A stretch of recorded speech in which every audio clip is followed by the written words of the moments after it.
본 방송에서 제공하는 투자 정보는 투자 판단에 대한 조언입니다. 방송에서 제공하는 주식의 가치, 가격 상승 및 가격 하락에 대해서는 방송사에서 보장하지 않습니다.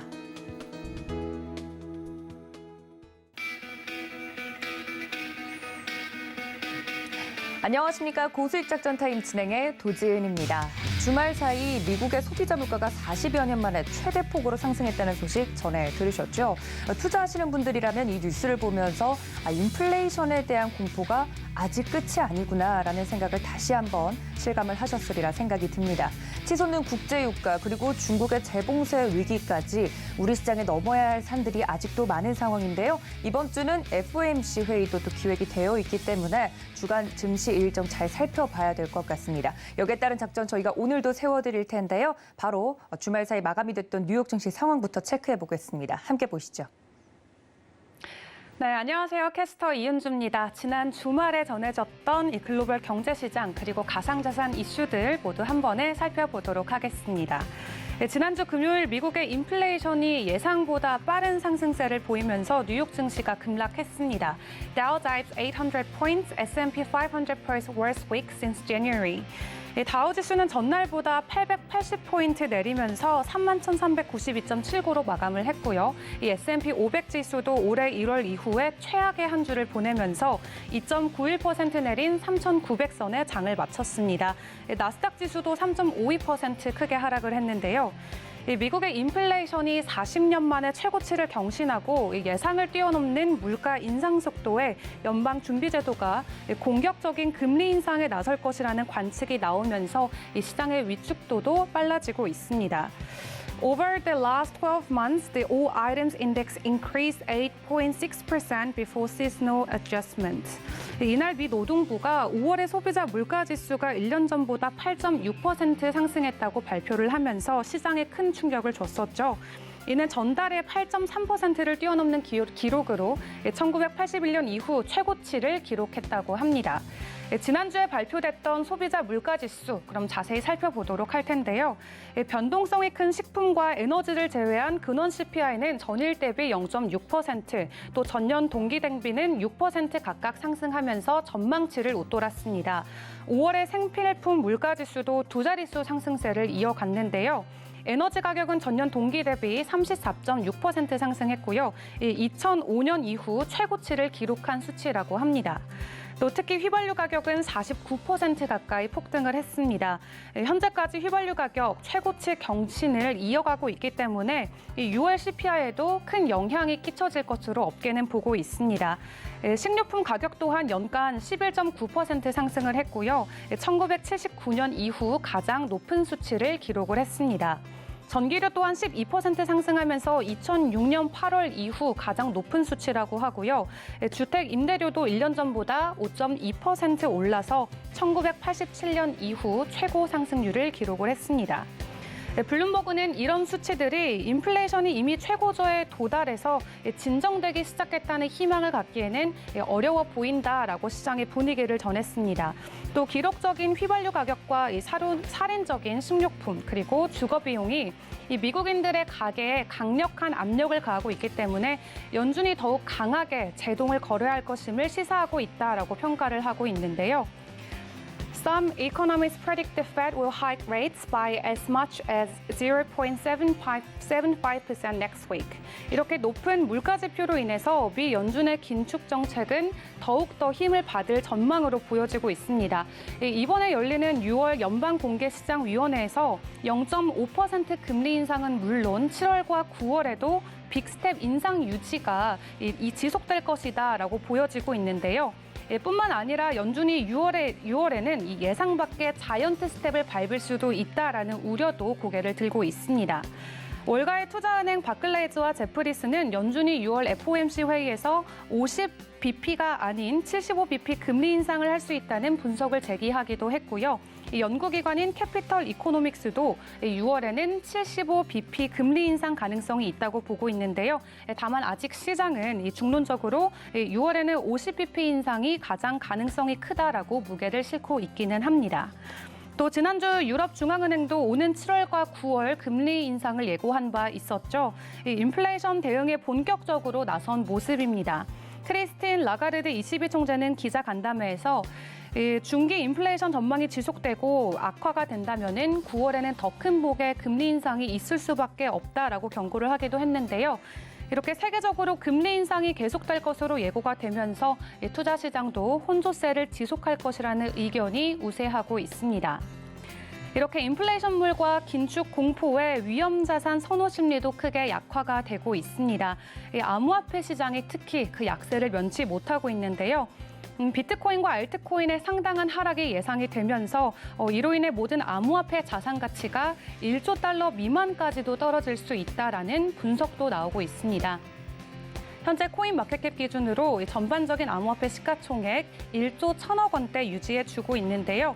비트코인 같은 경우는 전주 대비 무려 9% 넘게 크게 하락을 하면서 이 28,000불대 지지선 라인을 결국에는 하방으로 뚫고 내려왔습니다. 이더리움 같은 경우는 전주 대비 무려 두 자릿수 하락세를 보여주고 있고요. 전일 대비 5.18% 하락하면서 현재 1,400불대 거래가 되고 있습니다. 이렇게 공포 단계에 잇따르는 투자 심리와 위축되어가는 시장 분위기에도 글로벌 결제사들은 암호화폐 도입 소식을 잇따라 발표를 하고 있습니다. PayPal's move to allow crypto transfers to external wallets, the first step away from fiat world. 페이팔 최고 경영자 댄 슐먼은 자신의 인프라를 활용해서 이 암호화폐를 법정 통화로 바꿀 수 있는 서비스를 구축하고 있다라고 발표를 했습니다. 슐먼 CEO는 미국 텍사스 오스틴에서 열린 컨센서스 2022 결제를 프로그래머할 수 있다면이라는 세션에서 Will take your crypto and translate it into fiat. 이 페이팔의 1,500만 개에 달하는 가맹점을 통해서 암호화폐 결제를 할 수 있게 만들 것이라고 밝혔는데요. 페이팔은 이용자들의 암호화폐를 결제 즉시 법정 통화로 바꿔줄 것이라고 전했습니다. 슐먼은 지난해 암호화폐 매매 및 보유 기능을 추가하면서 페이팔의 이용자가 크게 늘었다라고 전했는데요. 이 암호화폐와 법정 통화 간의 다리를 놓는 우리의 작업은 시작 단계에 불과하다라고 강조를 했습니다. 한편 페이팔은 지난해 10월부터 이 미국에서 가상자산 거래 서비스를 시작을 했었죠. 이날 슐먼은 금융 서비스가 보다 민주적으로 바뀔 필요가 있다라는 필요성을 드러내기도 했는데요. 그는 사람들이 기존 금융 시스템에 의심을 갖고 또 전통 금융에 대항하는 과정이 건강한 방식이라고 생각하지는 않는다면서 그런 일이 벌어지기 전에 월스트리트 등 이 기존 전통 금융권이 새로운 금융 기술을 어떻게 사용할지 생각해야 한다라고 주장을 했습니다. 그러면서 그는 앞으로 암호화폐 변동성이 줄어들 것이고 이 효용성은 늘어날 것이다라고 덧붙이기도 했는데요. 이렇게 암호화폐 미래 가치를 이해하고 또 기존 금융 시스템에 도입하려는 시도는 페이팔만의 이슈는 아닙니다. American Express adds first crypto product with Abra Rewards Card. 이 암호화폐 브로커 커리지 플랫폼인 아브라와 협력해서 신용카드 업체인 아메리칸 익스프레스가 첫 암호화폐 리워드 카드를 출시한다고 합니다. 해당 카드는 미국 달러로 거래가 된다고 하는데요. 이 모든 구매 내역에 대해서는 암호화폐를 리워드로 보상한다고 합니다. 이용자는 아브라 플랫폼이 지원하는 100개 이상의 암호화폐 중에 직접 선택을 할 수 있고요. 출시는 올해 후반으로 예상되고 있습니다. 아브라 최고 경영자 빌 바르하이드는 이와 관련해서 이 해당 암호화폐 리워드 신용카드를 이용해서 이용자는 연간 혹은 이 해외 거래 수수료 없이 서비스를 이용할 수 있다라고 전했는데요. 뿐만 아니라 쇼핑과 여행, 식사 등 이 아메리칸 익스프레스의 다양한 혜택도 제공될 수 있다라고 설명을 했습니다.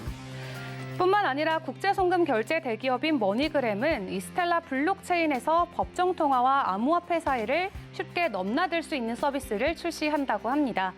머니그램은 디지털 지갑 이용자가 은행 계좌나 신용카드 없이도 이 현금과 암호화폐를 함께 이용해서 송금과 결제를 할 수 있는 서비스를 출시하겠다라고 밝혔는데요. 새로운 서비스는 미국과 캐나다 그리고 필리핀 등 몇 개국에서만 먼저 출시가 될 예정이라고 합니다. 머니그램은 이들 시장이 국경을 넘는 송금 거래가 많은 지역이기 때문에 우선 집중하겠다라고 밝혔는데요.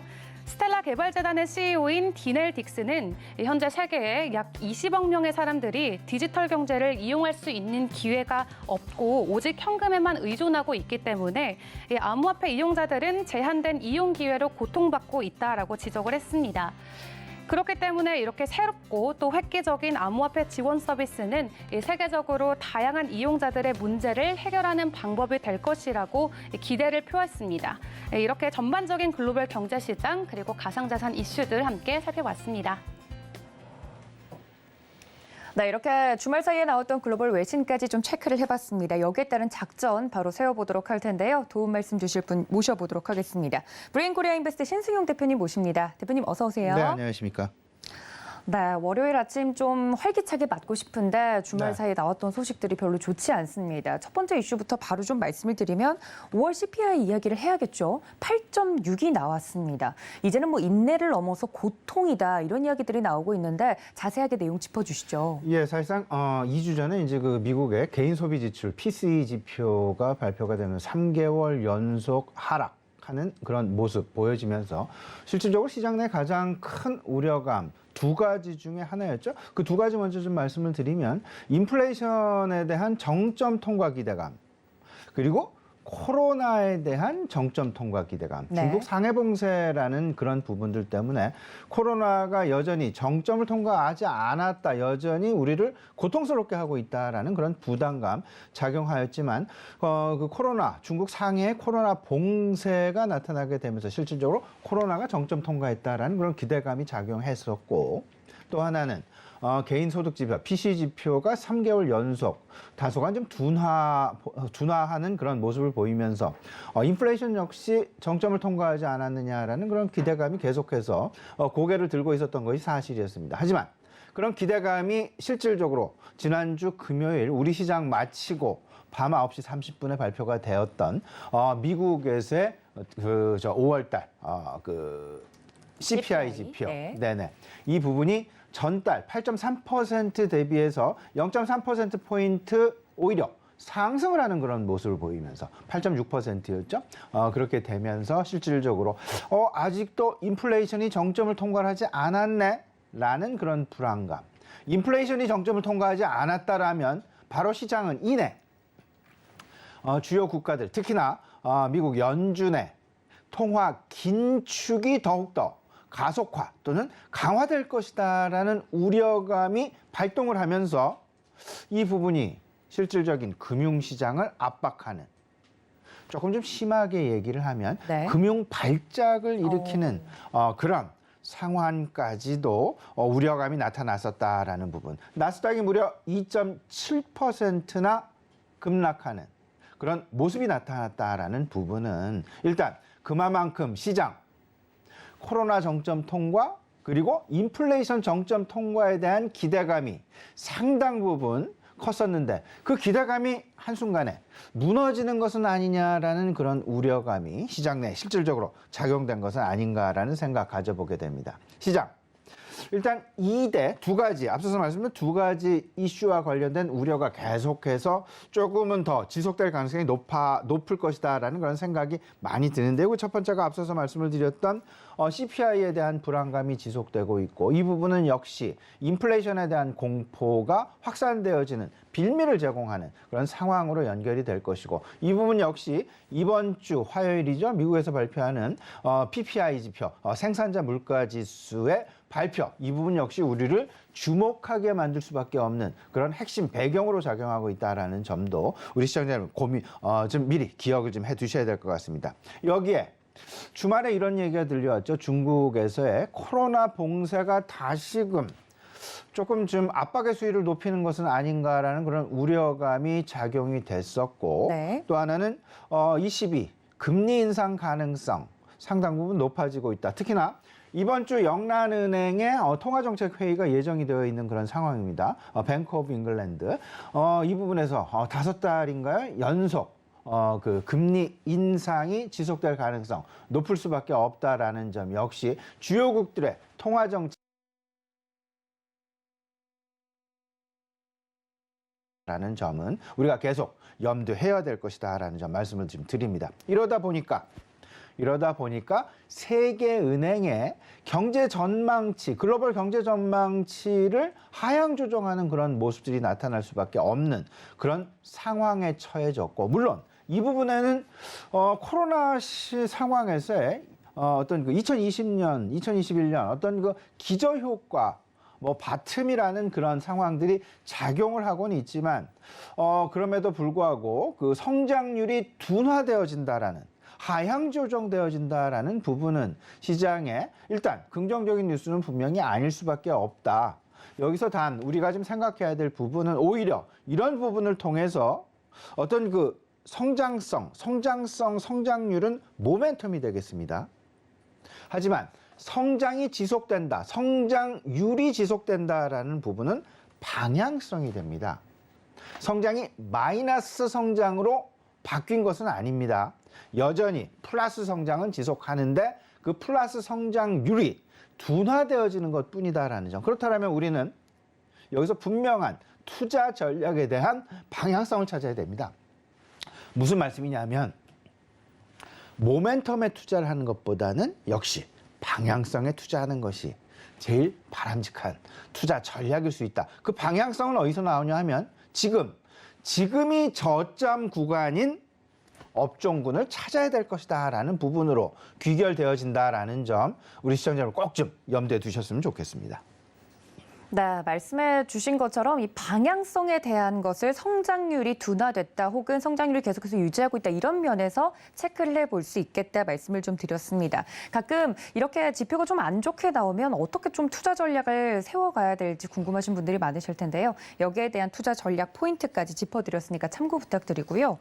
이번 주에 시장의 관심이라고 하면 당연히 또 다가오는 14일에서 15일에서 열리는 6월 FOMC 정례 회의일 것입니다. 이 CPI 지표를 보고 나서 인플레이션 압박이 생각보다 더 크니까 더 공격적으로 금리 인상을 할 것 같다라는 그런 두려움 때문에 시장이 지금 빠진 것 아니겠습니까? FOMC 전망 어떻게 보세요? 네, 이렇게 되죠. 이제 그 인플레이션이 계속 고공행진을 하고 있다. 네. 그러면 통화 기조는 조금 더 강화되면서 그 속도는 조금 더 빨라지게 될 것이다. 그렇게 되면 그 다음 단계는 결국은 경기가 마음 놓고 성장을 하는 것이 아니라 시중에 유동성이 줄어들다 보니까 마음 놓고 성장을 못하고 다소간 경기 둔화 내지는 경기 침체로 빠지는 것은 아니냐라는 스태그플레이션에 대한 공포가 스물스물 고개를 들 가능성이 있지 않겠느냐, 이렇게 연결되어진다라고 보셔야 될 것 같습니다. 일단 미국 시간으로 6월 14일, 15일이죠. 우리 시간으로는 모레 수요일과 목요일이 될 것 같습니다. 미국의 6월 달 FOMC 지금 개최 예정에 있는데요. 실질적으로 파월 의장이 우리 시장과 여러 차례 소통을 하고 재확인을 한 부분이 분명히 있습니다. 향후 한 2, 3개월 정도는 그 자이언트 스텝이라는 75bp 인상이라는 그런 부분들보다는 빅 스텝 정도, 뭐 그 스몰 스텝, 베이비 스텝은 일단 아니다. 일단 물 건너갔다라고 봐야 될 것 같고, 시장은 여전히 그 컨센서스가 50bp 금리 인상은 향후 2달 정도 유지될 가능성이 있을 것이다라는 그런 안도감이 시장 투자 심리의 가장 중심점에 작용하고 있다라는 부분을 우리가 지금 생각을 해놓고, 지난 주말 미국이 큰 폭의 하락이 나타났었지만 그럼에도 불구하고 우리 시장 조금은 좀 편안한 마음으로 좀 대응하는 것이 더 바람직할 것이다. 짧은 호흡이 아닌 긴 호흡에서 편안한 마음으로 대응을 해보자라는 그런 말씀 좀 드려보게 됩니다. 여기에는 자이언트 스텝이 상당 부분 제한적일 수밖에 없다라는 점 한 가지와 빅 스텝이라는 그런 부분들은 이미 시장 내 기정사실화되어 있다라는 그런 전망치가 중심점에 자리 잡고 있다라는 부분을 근거로 하고 있다라는 부분. 그렇기 때문에 시청자 여러분들도 조금은 좀 조바심을 내시지 마시고 네. 긴 호흡에서 시장을 좀 바라봐야 되겠다. 이 부분은 분명합니다. 미국 연준 금리 인상을 공격적으로, 지금 현재보다 더욱더 공격적으로 할 가능성, 향후 2, 3개월 정도는 상당히 제한적일 수밖에 없다라는 점 생각을 해두시면서 6월, 7월 연준의 통화 정책의 불확실성은 오히려 기정사실화되었다라는 부분은 그만큼 불확실성이 제한되었다 이런 부분으로 해석을 할 수 있을 것 같습니다. 이렇게 생각을 하시면 될 것 같고요. 네. 오히려 우리가 더 주목을 해야 될 경제 지표가 무엇인가 생각을 해보면 인플레이션은 어쩔 수 없이 인플레이션으로 가게 됩니다. 그러면 과연 이 부분이 인플레이션을 극복할 가능성이 있겠느냐 없겠느냐, 지금 현재의 경제 상황이 인플레이션을 극복할 잠재력을 가지고 있느냐 못 가지고 있느냐, 이 부분이 결국은 시장의 방향성을 판가름할 수밖에 없는 그런 매우 중요한 핵심 잣대일 수 있다라는 점 생각을 해보시면서 여기서 고용 지표와 소비 지표를 우리가 주목을 해야 될 것이다. 고용 지표 이번 15일 그 고용 지표는 목요일 날 발표가 되죠. 그리고 수요일 날 소비 지표가 발표 예정이 되어 있습니다. 미국의 소비 지표 혹여나 줄어들 것이냐 아니면 계속해서 유지가 될 것이냐, 이 부분이 결국은 향후 시장의 방향타 역할을 할 가능성이 높다라고 보셔야 될 것 같고, 그 배경에는 소비는 일단 인플레이션을 극복하는 어떤 동행 지표, 동반 지표다라고 보시면 될 것 같고, 고용 지표는 인플레이션 극복 여부를 판단할 수 있는, 미리 우리가 감지해 볼 수 있는 선행 지표일 수 있다라는 점, 이 부분에 우리 시청자들 관심을 가지시면서 소비 지표와 고용 지표 관심을 가져야 되겠다. 그러다 보니까 우리가 계속 방향성과 관련된 부분을 말씀을 좀 많이 드리죠. 네. 모멘텀보다는 방향성.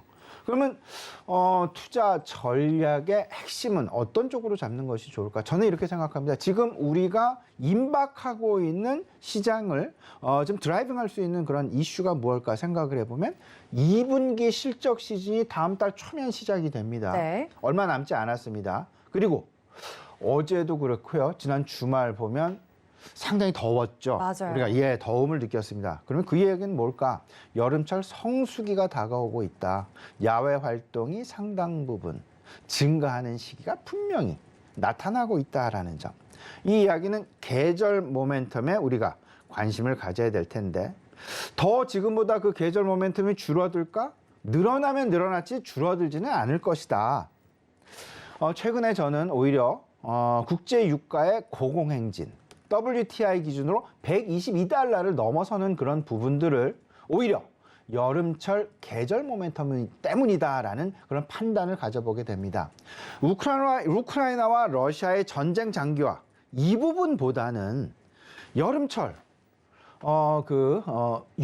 유류의 그 상당 부분 유류를 많이 사용할 수밖에 없는 어떤 그 하이 시즌이다라는 점. 그렇다 보면 아무래도 여름철 국제 유가가 계속해서 상승 내지는 고공행진할 수밖에 없는 그런 상황에 처해진 것이고, 그 부분이 결국은 소비자 물가 지표에 영향을 줄 수밖에 없고 생산자 물가 지표에 영향을 줄 수밖에 없고, 따라서 이번 오히려 우리는 조금 더 마음을 편하게 갖는다라고 생각을 해본다라면 CPI 지표나 PPI 지표는 오히려 한 8월 달이 넘어서는 그런 여름철이 지나가는 그런 과정 속에서 우리가 조금 더 명확하게 판단해 볼 수 있지 않을까. 계절적인 이슈가 사라진 이후 여름철에 우리 시청자 여러분들 운전 참 많이 하게 됩니다. 그리고 그쵸. 여름철에 전력 수요도 늘어날 수밖에 없습니다. 그렇다 보면 유정 소비가 많아질 수밖에 없고요.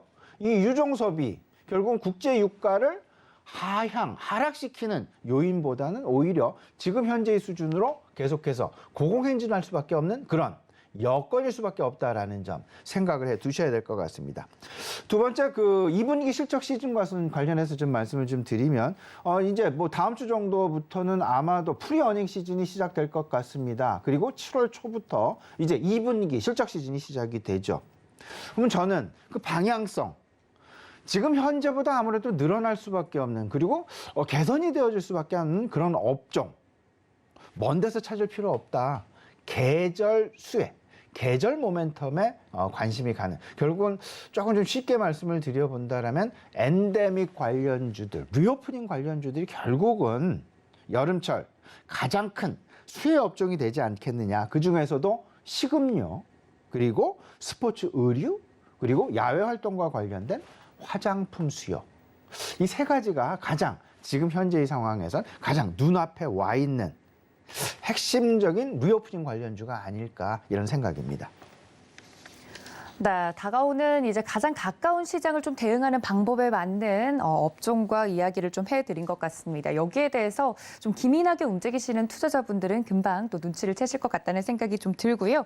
두 번째 좀 히든 이슈로 넘어가 보도록 하겠습니다. 이렇게 시장이 어려운 가운데 그래도 윤석열 대통령이 취임 후에 한 달 정도 시간이 흘렀을 때 정책 수혜주에 대한 기대감도 높아져 가고 있는데요. 지난주에 뉴스가 나왔었죠. 미국의 원전 기술 기업인 웨스팅하우스 사장단이 또 한국을 방한을 했다. 라는 소식이 나오면서 원전주에 대한 그 관심도가 뜨거웠습니다. 관련돼서 짚어볼 포인트가 있을까요? 네, 일단 결론부터 말씀을 드리면 서명을 안 했기 때문에 사실은 그 기대감이 다소간 좀 실망감으로 네. 지금 결과적으로는 2번일 줄 알았는데 2번은 아니구나. 하지만 저는 이렇게 생각합니다. 네. 아직 끝난 이슈는 아니다. 계속해는 어떤 사실 디테일한 그런 이슈들. 그게 결국은 과연 둘 사이에 우리나라 한전과 미국 웨스팅하우스 간의 윈윈을 해치는 그런 상황은 분명히 아닐 것이다. 왜냐하면 윤석열 대통령과 바이든 대통령 둘 사이에 이미 매우 긴밀하게 원전 동맹을 체결했기 때문에 MOU라고는 하지만 대통령 간에 서명하는 그런 부분은 MOU 수준일 게 너무 당연한 것이고 이 방향성에 일단 합의를 했다라는 점. 그러면서 우리나라 정부 일단 그 원전과 관련된 2030년까지의 로드맵 두 가지 확정을 해놓고 있는 그런 상황이 되겠습니다. 원전 10기를 10개를 향후 수출을 하겠다. 그리고 두 번째는 원전의 생태계. 전임 대통령이 바꿔놨었던 그런 부분들을 다시 원상 복귀하는 원전 복구, 원전 생태계의 복구 2030년까지 이루어내겠다라는 그런 부분. 결국은 방향성은 여전히 그 탄탄대로가 열려 있다라고 생각을 하시면 될 것 같고 네. 이런 부분들 지금 당장 어떤 그 시장 내 실망감이 있다 하더라도 저는 오히려 이런 상황들이 오히려 저점 매수할 수 있는 매우 좋은 좀 장기적으로 생각을 해본다면 저점 매수할 수 있는 상당히 좋은 기회를 우리에게 제공하는 것이 아니냐. 결국 원전은 어느 누가 됐건 윈이 될 수밖에 없다. 그 윈 속에 들어있는 업종군들. 분명히 지금 우리 원자력 발전 관련주들 지금 화면으로 나가고 있습니다만은 네. 대다수가 모멘텀 수혜주가 될 수밖에 없다라는 점, 오히려 저점 매수의 기회일 수 있다라는 점까지 아울러서 생각하시면 좋겠습니다. 네, 원전 관련돼서는 우리 대표님께서 말씀을 좀 해주신 것처럼 방향성 면에서 길게 봤을 때는 그렇죠. 좋아질 수밖에 없다라는 점까지 체크를 좀 해드렸습니다. 그렇다면 대표님, 저 오늘 마음의 준비는 좀 하고 네. 있는데 오늘 장 전략 좀 어떻게 세워보면 좋을까요? 일단 저는 이렇게 생각합니다. 지난주 미국에서의 상황이 우리 시장에 좀 일정 부분 반영은 돼야 되겠죠. 네. 어차피 그 동조화 현상이 있으니까. 근데 시장은 지나간 것은 또 잊어먹습니다. 새로운 것을 항상 맞이하게 되는데 이번 주 우리가 맞이해야 될 이슈가 무엇이 있을까? 미국 글로벌로는 14, 15일 양일간 개최되는 FOMC가 있을 것이고요. 우리나라에는 그 다음 날 법인세 인하라는 신정부의 어떤 그 경제 방향 아젠다를 확실하게 정했습니다. 세부 일정까지. 그 부분이 발표가 된다라는 점. 법인세 인하 가능성, 그리고 법인세 인하라는 부분은 상당히 큰 기업 입장에서는 긍정적인 이슈가 되겠습니다. 법인세 인하 25% 구간을 없애고 22% 구간까지만 가겠다. 그렇다 된다면 그 위에 있는 업종군들은 일단 순이익단이 늘어나게 됩니다. 순이익이 늘어난다는 얘기는 EPS가 늘어난다는 얘기죠. EPS가 늘어나게 된다면 PER이 같다 하더라도 주가는 상승을 해야 되는 그런 어떤 그 이론적인 상황을 안고 있다라는 부분들. 그런 기대감이 아마도 이번 16일 법인세 인하와 관련된 부분 한국 신정부의 경제 방향 발표와 맞물리게 되면서 시장 내 상당 부분 기대감으로 작용이 되지 않을까 이런 생각입니다. 정부가 추진하고 있는 정책은 크게 네 가지가 있습니다. 하나는 통화 정책이고요. 그다음에 재정 정책이고 조세 정책, 규제 정책입니다. 근데 이 중에 통화 정책 한 가지만 빼놓고는 모든 것이 다 우리 주식시장에 그리고 우리 경제에 상당히 수혜적으로 긍정적으로 작용할 수밖에 없는 그런 경제 정책이 펼쳐지고 있다라는 부분 생각을 해보면 우리가 굳이 실망감 내지는 우려감 속에만 갇혀 있을 필요는 없을 것이다. 기대감을 가지고 주식 투자를 계속해서 이어나가도 큰 무리는 없을 것이다. 이 부분 생각하시면 좋겠습니다. 네, 대표님께서 그래도 이렇게 말씀해 주시니까 마음이 조금 누그러지는 생각이 듭니다. 관련돼서 오늘장 전략까지 세워드렸으니까요. 이 점까지 체크 부탁드리고요. 지금까지 브레인코리아 인베스트 신승용 대표님과 함께했습니다. 대표님 고맙습니다. 네, 이어서 국내 증시 작전 세워보도록 하겠습니다. 전화 연결되어 있다고 합니다. 교보증권 여의도금융센터 윤여민 FP 연결합니다. FP님 안녕하십니까? 네, 안녕하십니까. 네, 반갑습니다. 바로 첫 번째 이슈부터 체크를 해보도록 하죠. 인플레이션과 경기 침체라는 악순환이 계속되고 있습니다. 주말 사이 계속 나왔던 이슈가 이 미국의 5월 CPI 지표였는데요. 관련돼서 시장 상황 짚어주시죠. 예, 일단은 계속해서 지금은 이슈들에 대한 부분들이 반복해서 지금 나오고 있는 상황인데요. 특히 지난주 금요일 같은 경우는 긴축이라든지 침체 우려가 좀 다시 부각이 되면서 사실 우리나라 시장이 좀 좋지 않았다라고 볼 수 있을 것 같은데요. 특히 이제 유럽까지 어떻게 보면 이제 긴축의 좀 가세한 모습을 좀 보여주고 있습니다. 9월까지 지금 0.75포인트 지금 가량을 인상을 예고했기 때문에 제가 볼 때는 이제 11년 만에 긴축을 시작한다는 점에서 봤을 때 인플레이션을 잡기 위해 경기를 희생한다는 이런 점에서 우려가 좀 상당히 많았고요.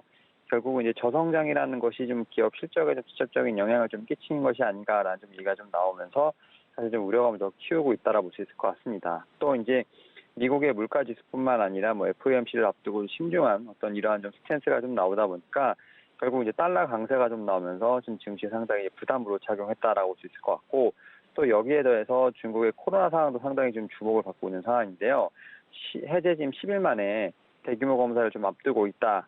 그래서 또 이제 16개 중에서 14개국 주민을 대상으로 PCR 검사를 시행하고 있다는 좀 뉴스가 좀 나오고 있는 상황입니다. 이러한 측면에서 봤을 때 사실은 이제 피크아웃 기대감에 대한 부분도 분명히 있었겠지만 이제는 그러한 부분보다는 오히려 좀 우려가 좀 더 많이 나오고 있는 상황이라 볼 수 있을 것 같고요.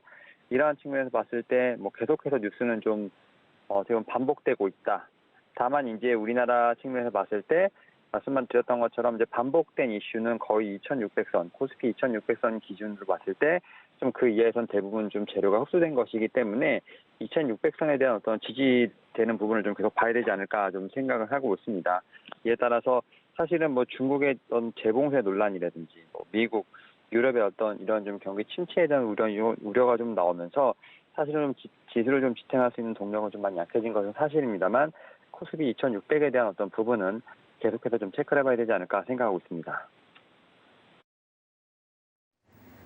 네, 유럽, 미국, 그리고 아시아 할 것 없이 지금 글로벌 시장 전체적으로 하방 압력이 강한 상황입니다만 이런 상황 속에서 지수 지지선 확인이 좀 필요하겠다라고 이야기를 해드렸습니다. 사실 성장은 고사하고 이런 시장에서는 좀 기업들이 살아남는 것도 힘들 것 같은데 여기에 대한 전반적인 상황 짚어드렸으니까 다시 한번 체크해 주시면 좋을 것 같습니다. 자, 두 번째 이슈로 좀 넘어가 보도록 하겠습니다. 여러 가지 산업군들에 대해서 이야기들을 해드리고 있는데 이번에는 수소 관련돼서 이야기를 좀 해주신다고요. 수소법이 개정이 되겠다 이런 이슈가 나오고 있다면서요? 예, 사실 지난주에 좀 얘기가 나왔었습니다만 시장이 워낙 어렵다 보니까 그렇게 크게 빛을 발하는 어떤 이슈는 아니었습니다만 지금 이제 수소법이죠. 그 수소 경제 육성 및 수소 안전 관리에 관한 법률이 지금 공포안이 의결이 됐습니다. 이에 따라서 정부 같은 경우는 조만간 수소법 개정안을 좀 정식 공포할 예정이라고 볼 것 같은데요. 개정 수소법 같은 경우는 이제 청정 수소 중심으로 해서 생산, 유통, 활용 등 전 주기에 걸쳐서 생태계 조성을 위한 것으로 청정 수소에 대한 정의라든지 이와 관련된 여러 가지 좀 제도적인 뒷받침이 좀 구성될 것으로 보이고 있고요. 특히 이제 새 수소법 같은 경우는 공포 6개월 후에 시행이 되기 때문에 이번 주 공포 절차를 좀 거치게 되면 오는 12월 정도에 좀 시행이 되지 않을까 좀 생각을 하고 있고 사실은 이제 수소 관련돼서 여러 가지 종목들이 있습니다만 제가 생각하는 이제 두선 퓨얼셀이 좀 대장주가 아닐까 좀 생각을 하고 있는데 최근에 이제 두산 퓨어셀 같은 경우는 이제 이 청정 수소 연료 전지 관련된 쪽에서 상당히 두각을 좀 많이 나타내고 있다라고 볼 수 있을 것 같습니다. 특히 이제 한국남부발전, 삼성물산 건설 부분, 그다음에 한국에너지기술연구원과 함께 MOU를 맺으면서 지금 이러한 부분에서 박차를 좀 가하고 있는데요. 특히 이제 두산 퓨어셀 같은 경우는 뭐 이제 에너지 기술연구원과 함께 연료전지 이와 관련해서 좀 공동 개발을 좀 하고 있는 부분이 있고요. 특히 이제 암모니아 연료전지 실증 사업에도 좀 참가를 하면서 어떻게 보면 이 수소 관련된 포트폴리오를 좀 상당히 공격적으로 늘리고 있다 볼 수 있을 것 같습니다. 여기에 또 지난주에 좀 청약이 끝난 이제 범한 퓨어셀이라는 종목이 있는데요. 이 종목 같은 경우는 코스닥에 지금 17일 날 입성할 것으로 좀 예상이 되고 있고요. 사실 기관 투자자 지금 수요 예측에서는 이제 751대 1 정도를 경쟁률을 좀 기록하면 상당히 높은 청약률을 좀 어떻게 보면 기록을 했죠. 사실 이 회사 같은 경우는 2019년에 범한산업의 수소연료전지 사업부가 물적 분할에 설립된 회사라 말씀드릴 수 있을 것 같고, 특히 이제 지난해 매출액 같은 경우는 461억을 좀 기록을 하면서 전년 동기 대비했을 때 지금 44% 이상 증가한 모습을 보여줬습니다. 특히 이제 이 수소 경제 관련돼서는 아직까지는 제가 볼 때는 어떤 시장에서 관심을 갖고 있지는 않습니다만, 수소 경제 관련돼서 여러 지금 회사들, 그다음에 이제 국가적으로 움직이고 있는 부분이 있기 때문에 이와 관련해서 미리미리 한번 체크를 해보시는 게 어떨까라고 좀 말씀을 좀 드려보도록 하겠습니다. 네, 수소법 개정과 관련돼서 움직일 수 있을 만한 관련주들 쭉 소개를 좀 해드렸습니다. 대표적으로 두산퓨얼셀과 그 밖에 여러 가지 종목들이 있죠. SP퓨얼셀이라든지 효성첨단소재라든지 그간 수소와 관련된 이야기는 많이 듣지 못했던 것 같은데 개정안 이슈로 부각이 되는 것들 체크를 해주시면 좋을 것 같습니다. 자, 그렇다면 FP민 오늘장 전략이 좀 중요할 것 같은데요. 미국 시장과 커플링 현상이 좀 일어난다면 오늘 우리 시장도 하락을 좀 면치 못할 것으로 예상이 됩니다. 오늘장 전략 어떻게 세워볼까요? 예, 일단은 지금 뭐 미국 선물 자체도 상당히 큰 폭으로 하락을 하고 있는 것으로 보이고 있는데, 일단은 미국 같은 경우를 보게 된다면 5월 지금 소비자 물가 지수가 좀 예상치를 상회하면서 부담이 좀 확대된 모습이죠. 특히 이제 미국 같은 경우는 5월 마지막 주에 지금 상승분을 대부분 반납했다라고 볼 수 있을 것 같고, 여기에 뭐 세계은행의 어떤 글로벌 성장, 경제 성장률 같은 경우도 전망치가 하향이 되면서 경기 둔화 우려가 좀 제기가 된 상황이라 볼 수 있을 것 같은데, 다만 여기서 좀 생각해 보셔야 될 것이 있습니다. 이제 근원 물가가 예상 수준인지 뭐 이런 의미가 좀 있는지가 좀 제가 볼 때 의문이 아닐까 좀 생각을 하는데, 사실은 지금 물가 문제 같은 경우는 에너지, 곡물 문제가 대부분이기 때문에 이 두 가지 지금 항목이 올라가면 근원 물가는 사실 의미가 없는 상황입니다. 이런 측면에서 봤을 때 제가 볼 때는 이 근원 물가에 대한 부분을 좀 자세히 보셔야 되지 않을까 좀 생각을 하고 있고, 시장은 이제 우려를 하고 있는 부분이 물가 자체가 우려가 아니라 강도 높은 긴축이라든지 침체에 따라서 그 회사들의 실적이 악화되는 것인가, 이것이 좀 상당히 중요하지 않을까 좀 생각을 하고 있는데, 결국은 이번 주 같은 경우도 이런 부분뿐만 아니라 좀 앞서 말씀드렸던 것처럼 악재들이 계속 반복이 되고 있기 때문에 반복된 재료냐 혹은 뭐 새로운 충격이냐를 좀 가늠하는 한 주가 되지 않을까 좀 생각을 하고 있고, 앞에서도 지금 얘기가 나왔었습니다만 이제 FOMC 관련돼서 지금 긴장감은 상당히 높은 상태라 볼 수 있을 것 같은데, 자이언트스텝 같은 경우는 이미 없다라고 좀 얘기가 나온 상태라 볼 수 있을 것 같은데, 사실은 이제 어떤 금리 인상 관련된 부분보다는 이제 위원들의 점도표 반응이 좀 상당히 중요하지 않을까 좀 생각을 하고 있습니다. 특히 예상보다 좀 점도표가 공격적이지 않을 경우에는 불확실성이 조금 진정되지 않을까라는 좀 생각을 하고 있고, 결국 우리나라 입장에서 봤을 때는 수급에 대한 부분들, 특히 이제 환율이 1290원대까지 올라갔었던 부분이 있기 때문에 이런 부분들을 계속 체크해봐야 되지 않을까 좀 생각을 하고 있습니다. 이에 따라서 어떻게 보면 이번 주 같은 경우는 FOMC 이후에 시장의 흐름을 좀 계속 체크해봐야 되지 않을까 좀 생각을 하고 있고, 이제 상당히 개인 투자자에게는 안 좋은 좀 뉴스긴 합니다만, 지금 개인 투자자분들이 주식을 좀 많이 팔고 나간 부분들, 좋게 말하면 어떻게 보면 개인 부분의 어떤 물량이 좀 나간 것이고, 나쁘게 말하면 투자자분들이 많이 손실을 본 부분이라 생각이 드는데, 이번 주 FOMC의 어떤 이 전후 경기에 따라서 좀 시장에 좀 변곡점이 나오지 않을까 좀 생각을 하고 있습니다. 네, 이렇게 오늘장 전략까지 이야기를 들어봤습니다. 마음의 준비를 좀 해야겠네요. 교보증권 여의도금융세도 윤여민 FP님과 함께했습니다. FP님 고맙습니다. 네, 감사합니다.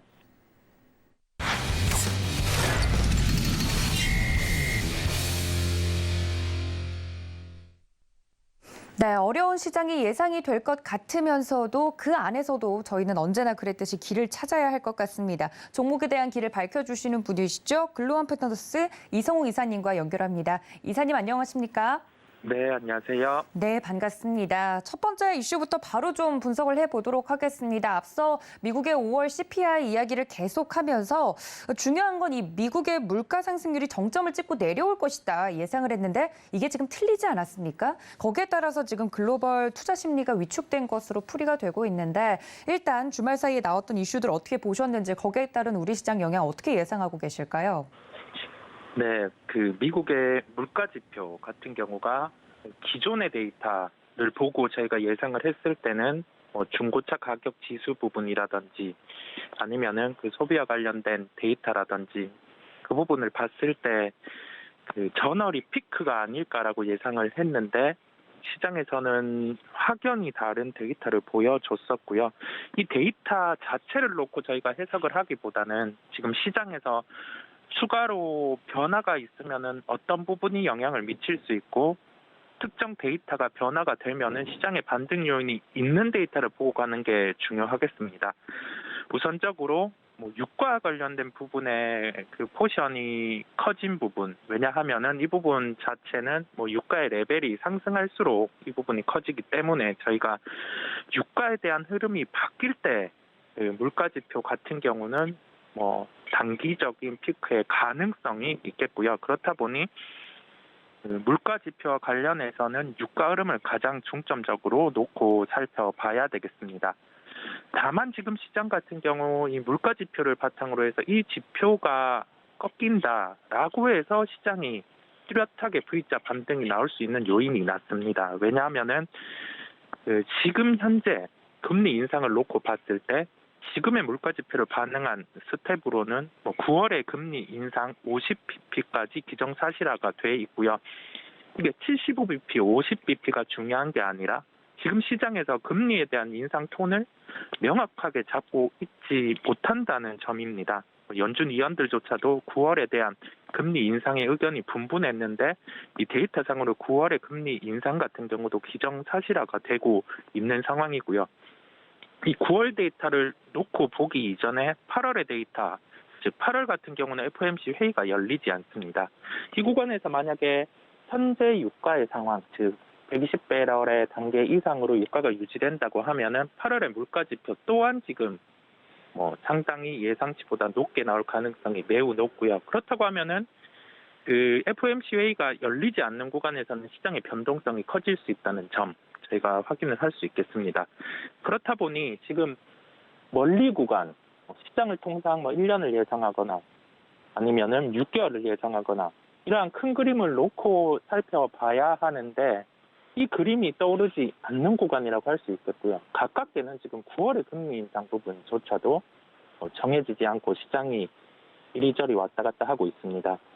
여기에서 저희가 살펴봐야 될 점은 멀게 그림에서 시장의 답이 나오지 않는 그러한 측면에서는 가까운 시장의 이벤트를 봐야 되겠고요. 이번 주 FOMC를 확인하고 시장 대응을 하는 게 가장 현명하다고 보입니다. 왜냐하면 지금 매크로의 의문점이 많은 시장이고 이 매크로 자체가 시장에 미치는 영향이 어느 쪽으로 튈지 그 누구도 예상치 못하는 국면이다 보니 그런 측면에서는 미리 지금 주식을 더욱 채우고 FOMC 같은 경우 이번에 금리 인상이 반영되었고 그 부분에 대해서 50bp, 75bp 하면 단기로 반등이 나올 수 있지 않을까라는 추측으로 접근하기에는 시장이 지금 물음표가 많다 보니 저희가 확인할 수 있는 데이터는 확인하고 가야 되겠고요. 이러한 구간에서 종목들 같은 경우는 단기적인 모멘텀의 반응이 이루어지지 않은 종목이라든지 아니면은 실적 대비해서 플러스 알파가 있는 그러한 종목들 같은 경우가 그나마 시장에서는 살펴봄직한 종목입니다. 그렇다 보니 첫 번째로는 지금 시장에서 실적 증대 요인, 이 실적 증대 요인이 크게 주가에 아직 반영되지 않은 기업을 말씀드리겠습니다. 네, 모두의 예상이 깨는 수치가 나와서 이 시장이 가장 싫어하는 불확실성이 부각이 되고 있는 것 같습니다. 이럴 때일수록 오히려 가까운 모멘텀이 있는 그런 종목을 보는 것이 좋겠다 이야기를 해드렸는데 오늘의 특징적인 종목 어떤 종목일까요? 네, 최근에 곡물 가격 상승, 그다음에 그 곡물과 연관된 농산물 가격의 상승. 그렇다 보니 전반적으로 음식료주에 대한 시각들 같은 경우는 좋지 않은 상황입니다. 왜냐하면은 원재료 부분 같은 경우가 상승을 했을 때 제품 가격의 정가가 한 6개월 이내에 시차를 두고 이루어지는 국면이 있겠고요. 그렇다 보니 저희가 가깝게는 실적에 대한 부정적인 영향을 미칠 수 있기 때문에 음식료 같은 경우는 시차를 두고 살펴보자라는 시각이 많은데 그 음식료 부분의 가격 정가를 논외로 하고도 유통이라든지 외식 산업 쪽에서 실적이 턴을 할 수 있는 기업을 현재 구간에서는 살펴볼 필요가 있겠습니다. CJ 프레시웨이를 말씀드리겠고요.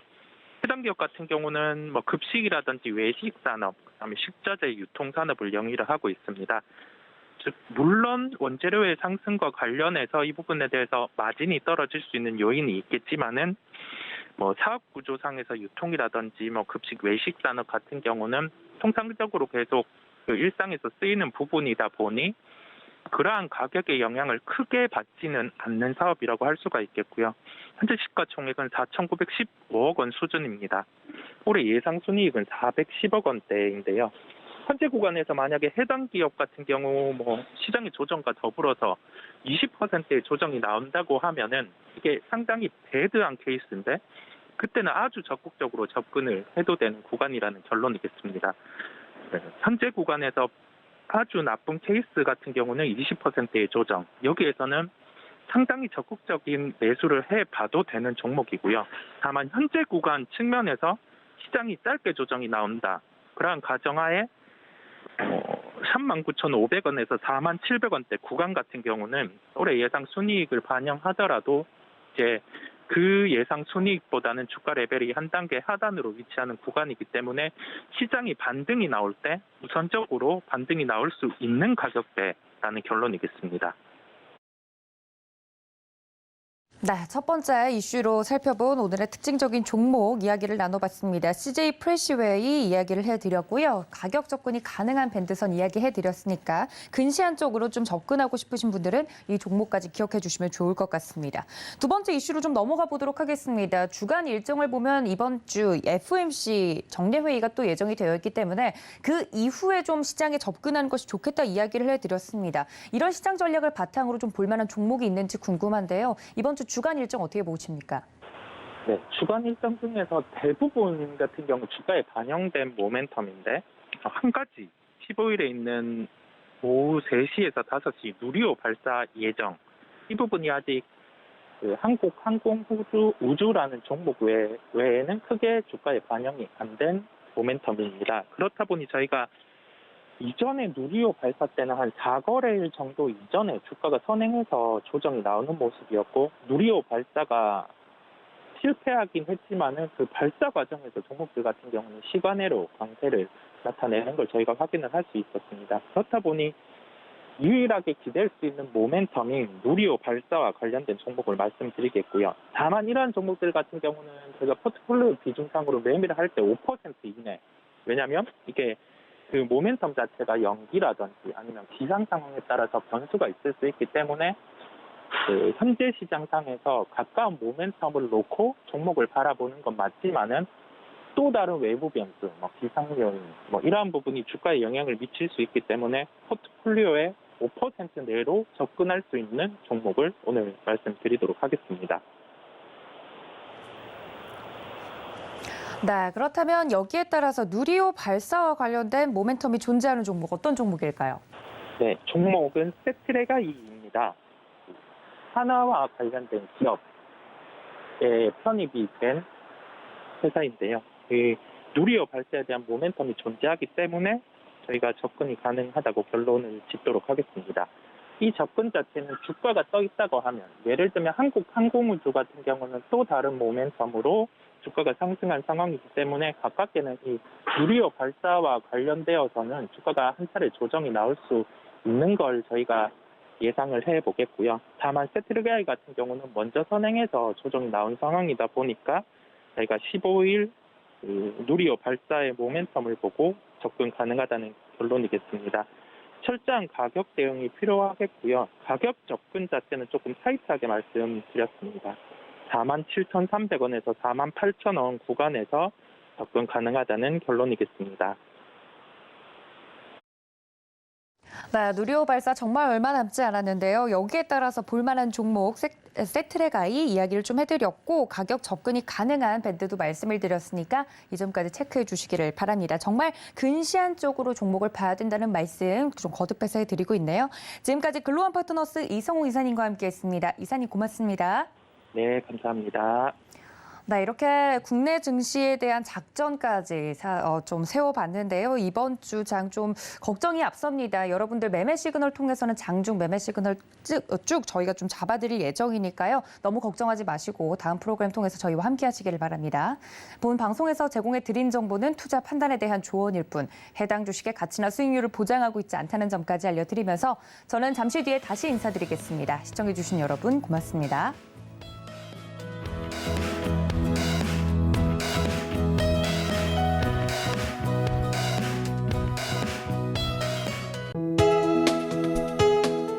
본 방송에서 제공하는 투자 정보는 투자 판단에 대한 조언입니다.